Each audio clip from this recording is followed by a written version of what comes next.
I'm not sure which one of you recommended that I watch Anohana, but whoever you are, first of all, thank you, because that was a great short series, which is what I'm all about. But also, I hate you, because I didn't want to have a cry day when I watched it, but I think we all know how that went. I haven't seen many stories in that vein, so I'm glad I started with one so promising to that genre. But before we move on to any other anime like that, we have to stick to the past for a second. And that's what Anohana is all about. The past and how we use the abstract concept of it to our own advantage and own detriment, how and why the past can become our future and what it all really means. Because at the end of the day, it seems like we're all our own messes excused by the past, just like the anime's cast. While some of the characters may seem more put together than their former friends, more successful or happy or popular, they all share that one day that they can never move on from. And this is the common thread of how they define themselves. In fact, it's not just the thread, it is how they define themselves. No matter where they ended up, it all stems from this day. Jinta becomes what they affectionately call a hermit. He sits inside all day, skipping school and playing video games with no purpose or direction. Anjo, having failed to ever be like the girl who stole Jinta's heart, spends her days as a chameleon, copying the style of those around her, even though it doesn't match her at all. Popo travels the world, coming back to their hideout to work odd jobs only to make enough money to run away again and again, hoping to forget. Yukiatsu makes himself look prim and proper on the outside, but only to hide the obsession that controls his life from the inside. And Chiriko spends her days studying and nothing more, following strict plans since she thinks herself to be a permanent third place in that day and its aftermath. While it manifests differently in all of them, their entire beings are based around those days they spent as kids and the one that ended it all. While it may not be an active decision, we can look at how they reach these conclusions and allow themselves to be so stunted by the past. The "do you like her" scene is repeated a good few times throughout the anime, playing out in the same haunted way for them every time, even if the angles or focuses change. Taking the blame for what happened or how they reacted to it, their actions become facts of the past. And looking at these things as facts is what allows them to build their lives around it. Humans are very, very illogical things, but we're capable of thinking of things quite logically, even when it comes to other illogical people. Because we're so complex, it's hard to understand exactly what or why someone else is feeling. Sometimes we can't even do so with ourselves. But it's easier to reason why in some fact-based manner like cause and effect. A happened, so B naturally followed. That is logic. Anjo asked if Jinta liked Menma, so he got embarrassed. Because he got embarrassed, he reacted harshly. Because he reacted harshly, Menma showed her soft smile, and so on. Things cascade forward and we can break them down and pinpoint exactly where things went wrong. Anjo believes it to be her fault because she started the chain of events. Jinta because he turned it in a much worse direction. Yukiatsu because he changed Menma's path and timing. Popo because he wasn't able to do anything about it, and Chiriko because it wouldn't change her situation anyway. Mostly though, if they could go back and change these facts they created, it would have been different. Maybe things could have been okay. It's easy to imagine that if you could change those factors you've chosen to focus on, things would be much different. Maybe if I had just been able to be honest, that one time with who I thought at the time was the love of my life, maybe I wouldn't have lost my closest and only friends as we fell apart. I can say it's my fault because of the specific action that kicked off the terrible times that followed, and that's all true to me. But as an outsider with no context, what I'm saying doesn't mean much to you. It seems illogical. Surely it was more than just a few words that could destroy someone's whole life, right? And that's also just as true. It was years of actions and words before that. Yet in Anohana, they all focus on one day with these facts that destroyed their lives. Like it is with us, the case is much more complex than that. Now, we're taught to think of the past as a series of facts. We memorize events and the dates they happened on and physical details and repeat them back in some fashion. That's the education of history in a typical sense. But believing history to be a series of facts is a gross oversimplification that's made in classrooms because there's too little time and too much to cover. Look at one of your own actions and have someone break it down like that, just spouting out facts like the date and time. You'll probably feel the need to correct them or add some extra detail as to why something they learned was. Because even if we try to understand others through them, we don't run on facts. We're human beings. We're emotional creatures that can think that way, but more often than not don't work that way. When they simplify these events down to facts, it makes it easier to understand, even if the understanding they reach is detrimental to them. It feels better than not understanding it because humans hate the unknown, so we label and factualize everything, even if it hurts. And this lets a new life be built on a seemingly solid foundation. Because it was their fault, they shift and change, and whatever the cost of these changes, there's at least some reason to it, to who and why they are. It becomes like a purpose in life, one that's mentally destructive but easier than trying to find such a purpose without a predetermined base. It's simple in that way to take the past as fact, but it isn't. The events they consider to be so impactful bear their influences for sure, but not so simply and not theirs alone. There's a reason each time the "do you like her" moment is shown, we get the same lines and faces but a different perspective and focus. Even in the most literal and physical sense, they each know a different angle of this story. They physically saw it from different points. Then as they ran or stayed, they witnessed more that was different. Jinta doesn't see what happens after. Popo sees the terrible ending. Yukiatsu sees the holdup in Menma's case, and Anjo and Chiriko already saw what they needed to decide. We can watch them ignore perspective in the present too. Look at how Jinta and Chiriko react to Anjo. That was then. She's not like that anymore. You haven't changed a bit. Huh? Look at you, trying so hard to emulate them. There's no coherence here because they're just looking at the small parts they want to focus on and deciding based on those.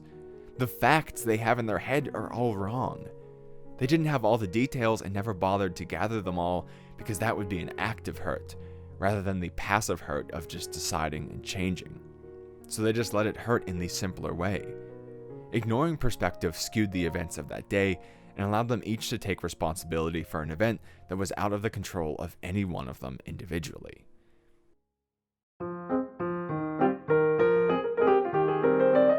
But it would be amiss to not explore the idea that, in some ways, they used the death of their friend in selfish ways. This is the purpose of Menma's mother in the story, as she directly calls them out, saying, "You talk about how it's going to make her happy, but really, my daughter's just a good excuse for you to do whatever you want." And while harsh and oversimplified itself, this point does have a lot of truth to it. We can see what they discover in the end about their actions, but also before that in how they craft their new personas. Taking the sole responsibility for someone's death is kind of selfish. It devalues the relationships they had with other people and the actions and feelings of everything surrounding all of that. But it makes you more impactful. You become the defining factor of others' lives when you think that way, whether they think the same or not, whether they know it or not. And the past can't normally say how it thinks. Yukiatsu probably shows this best, as he's generally the most open and projecting character about their worst aspects. When he yells at Jinta saying, "If Menma was going to appear, she would do it for me, to haunt me or curse me." It's because this limitation makes him much less special than he thought. It's the most intense for him because of obsession, but we can see it in others as well, like when Popo says, "You can tell me? Don't be shy." It'd be great if you could show yourself to me too. Not just Jintan, you know. Share the love. They find it hard to accept that Jinta was chosen because they were the defining factor in what occurred, so why wouldn't it be them? And Jinta himself admits to enjoying that he was the only one, not even to mention his outburst on Anjo's behalf when he goes back to class, showing his disappointment at not being special or even noticeable to his classmates. As for Anjo and Chiriko, love itself is the pursuit of feeling special, so no explanation is needed there. No matter how destructive the thought processes they stuck themselves in were, it's undeniable that they also held purpose and speciality within them. In some way, they did want this.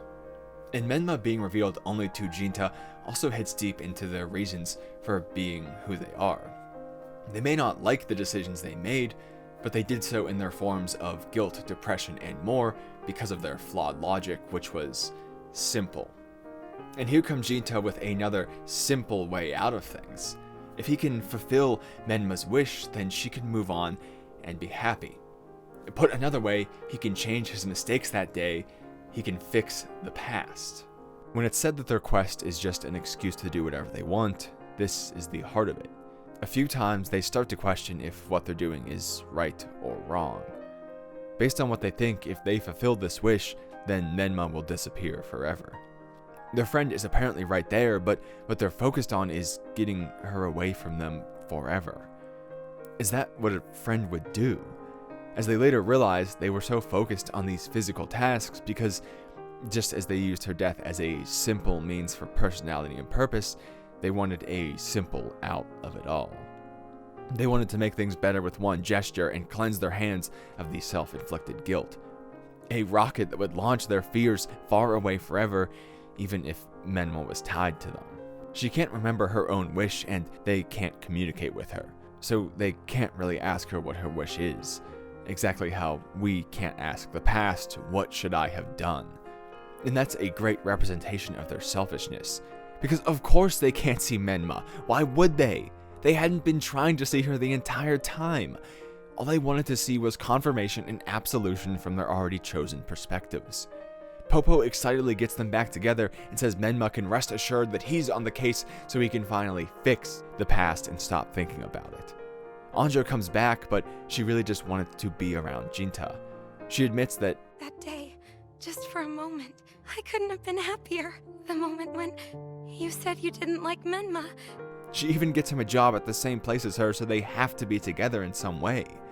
Yukiatsu only comes back to try and persuade them all that they're wrong so that he can keep on living the lie that he was the special one. And Chiriko is just there to do the opposite of Yukiatsu so he can finally look elsewhere for love. And Jinta doesn't even want to solve her wish. He puts it off at times, saying things like, "Besides, I've got a lot going on, so I can't spend all of my time focused on you," before going back to playing video games mindlessly. For him, things might have been more about Menma than everyone else, but even then it wasn't about what she wanted, it was just about keeping her there. Even what they decide the wish may be wasn't really for her.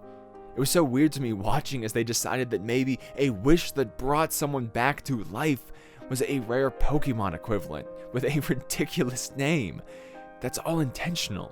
It was supposed to feel a bit off and silly because, well, it was. That was never about a wish. This was an excuse to let down their walls for a moment and live like the kids they trapped inside of themselves. And so they're happy about it. Once they shift to Menma a bit more, this changes.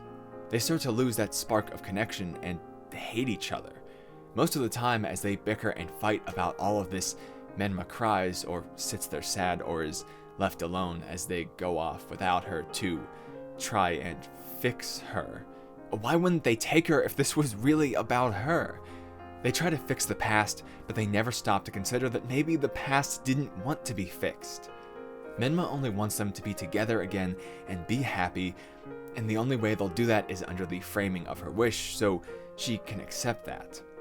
But they end up going against the one and only thing she actively wants, to try and guess at what she might want that will let them feel better about themselves. They even go back and reenact the worst day of their lives, hoping that something will change. They dredged up the worst feelings they've ever felt and lay it bare for everyone to see once again. Even though they don't want to. Even when it hurts. Even when it might tear apart the one single spark of a good thing any of them have. And nothing changes. Because there was nothing to fix. Menma's purpose here wasn't even really about them.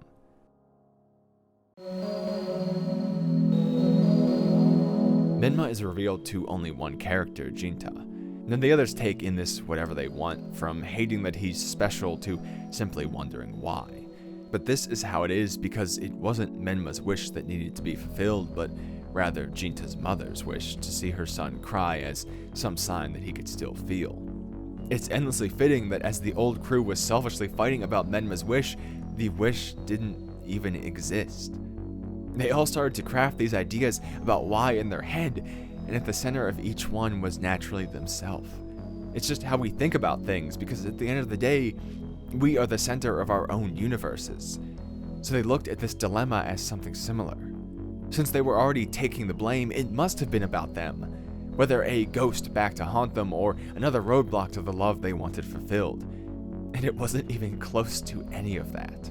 Jinta's mother and her wish are very vaguely defined and underdeveloped, and I think that's one of the few times I'm going to praise something for being underdeveloped, because that was intentional and actually perfect. Because the main cast never even stopped to consider something like this, and so neither did we.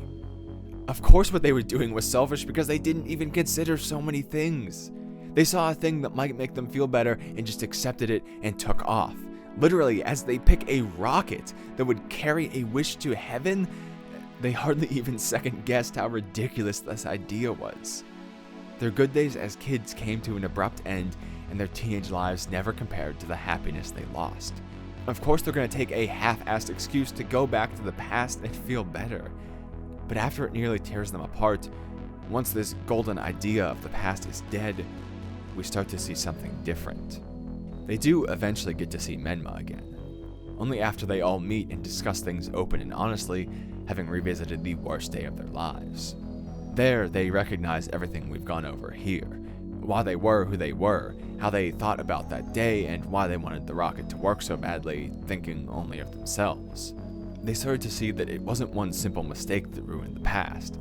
It was a collection of all of them and all their feelings that boiled over. Once they started looking, the simple reasonings they held faced too many questions to stand. And with us all put in the open, they fell back into place rather naturally.